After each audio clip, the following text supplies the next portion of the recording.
ఒకరోజు పార్వతీ అమ్మవారు సరదాగా తన రెండు చేతులతో శంకరుడి యొక్క కళ్ళు మూసిందిట.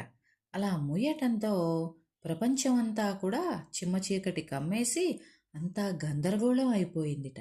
ఆ గందరగోళాన్ని ఎవరూ కూడా తట్టుకోలేకపోయారట. ప్రపంచమంతా కూడా చిమ్మ చీకట్లో అల్లాడిపోయిందిట. ఇలా కాసేపటికి అమ్మవారు తన చేతులు తీయటంతో స్వామివారు కళ్ళు తెరిచారట.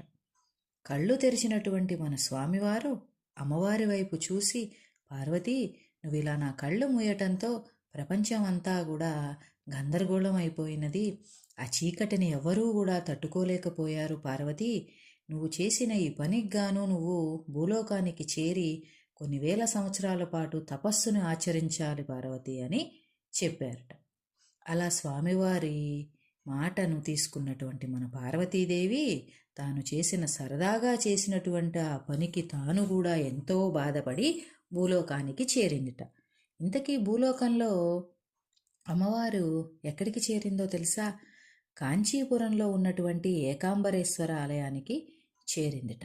అక్కడ మామిడి చెట్టు కింద తాను శివలింగాన్ని ఏర్పరచుకుని ఆ శివలింగానికి తపస్సు చేస్తూ ఆ శివలింగాన్ని ఆరాధిస్తూ అక్కడే ఉండిపోయిందిట.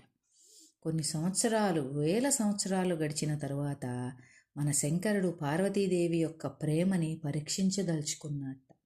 అంటే తన మీద ఎంత ప్రేమ ఉందో తెలుసుకోవాలని చెప్పి ఆ శివుడు పెద్ద పెద్ద వరదల్ని రప్పించాట.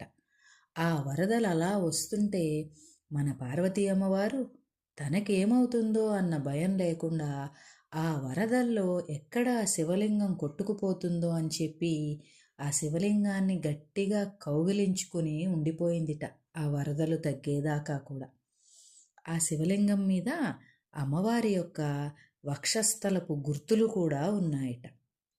ఆ శంకరుడికి ఏమీ కాకూడదు అని చెప్పి అలా హత్తుకుని అమ్మవారు ఆ శివలింగాన్ని అలా కౌగిలించుకుని ఉండిపోయిందిట ఆ వరదలు తగ్గేదాకా.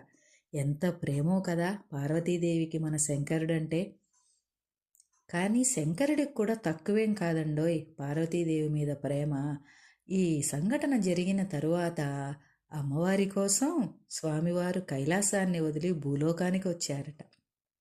అలా స్వామివారు ఏకాంబరేశ్వర ఆలయానికి చేరి ఆ మామిడి చెట్టు కిందనే అమ్మవారిని మళ్ళీ వివాహం చేసుకున్నారట.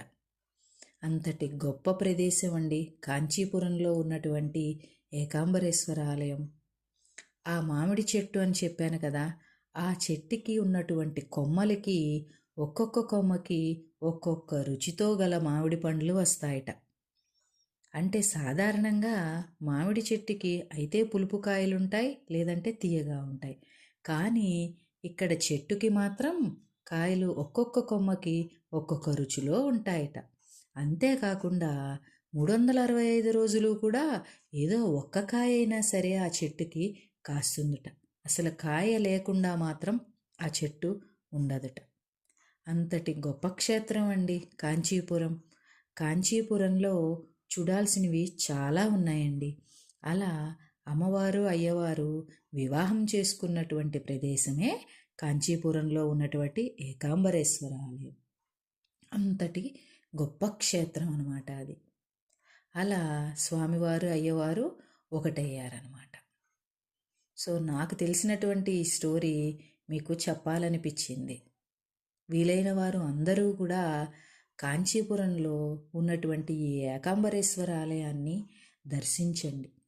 ఆ మామిడి చెట్టు దగ్గర ప్రదక్షిణలు చేసి మనం నమస్కరించుకుంటే ఆలుమగల మధ్య ఉన్నటువంటి గొడవలు కానీ అన్నీ కూడా పోతాయట. ఐకమత్యం అనేది పెరుగుతుందిట దాంపత్య జీవితంలో. కాబట్టి వీలైన వారు అందరూ కూడా వెళ్ళినప్పుడు తప్పనిసరిగా దర్శించుకోండి. దర్శించుకున్నప్పుడు ఒక్క సెకనైనా సరే నన్ను తలుచుకోండోయ్. ఓకేనండి, మరి ఉంటాను.